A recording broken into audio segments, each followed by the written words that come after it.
Hey Gwenters, and welcome back from way too long. Sorry I took a long hiatus there to catch up on some personal life stuff, but I got a bunch of contract videos I'm still planning to finish out, so let's get started on this one. For this video, we're going to complete the contract changes.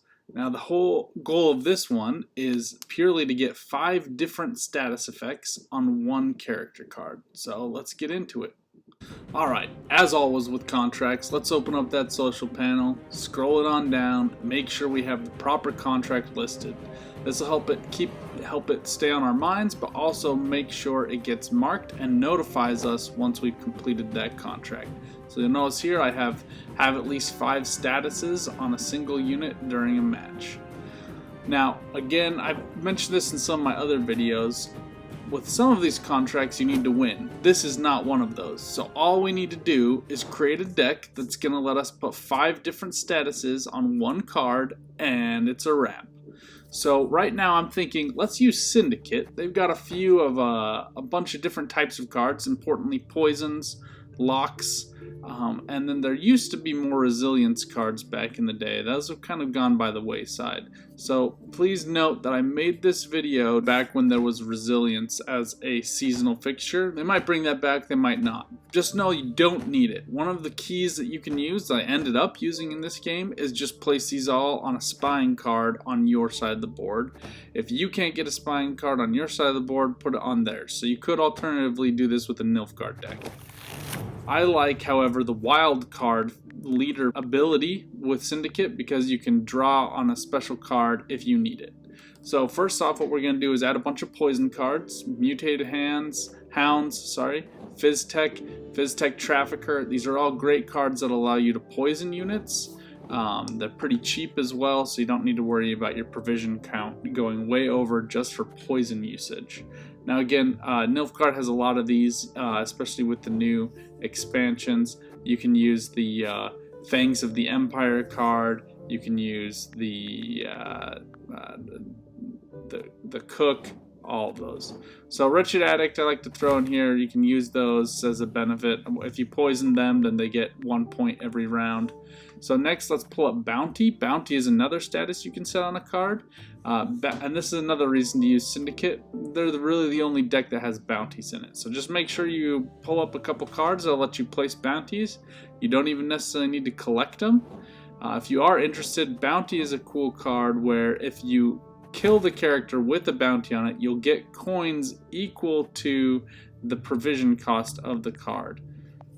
So that can be really important for building up your coin count quickly using bounties. So next, Shield. We want to make sure we put a shield on the character.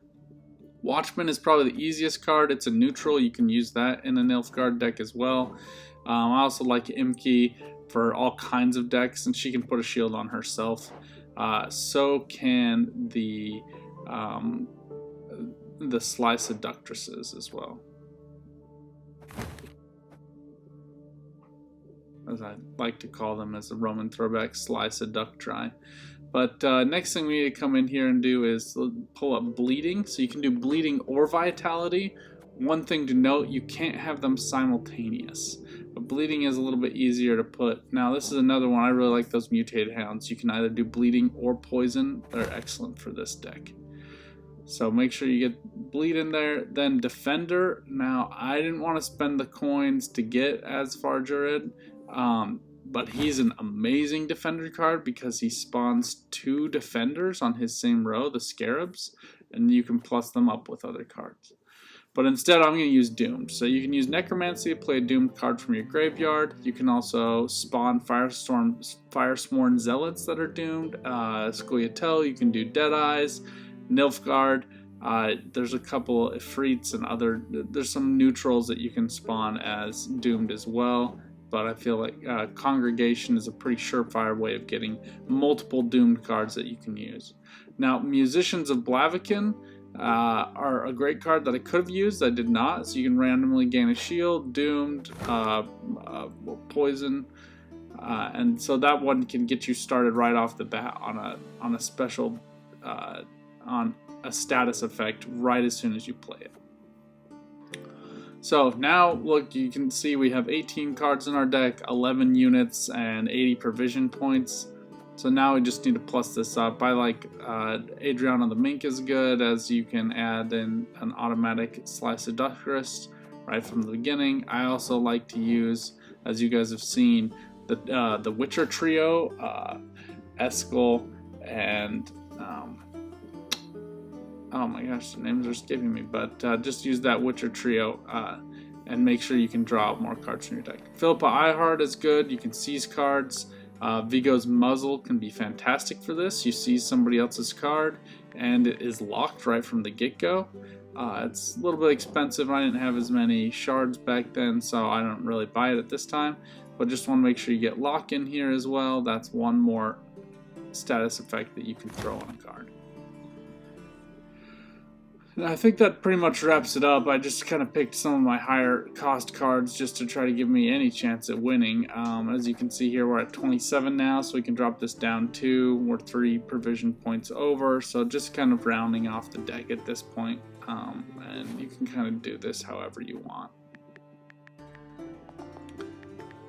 But just making sure we have enough poisons here.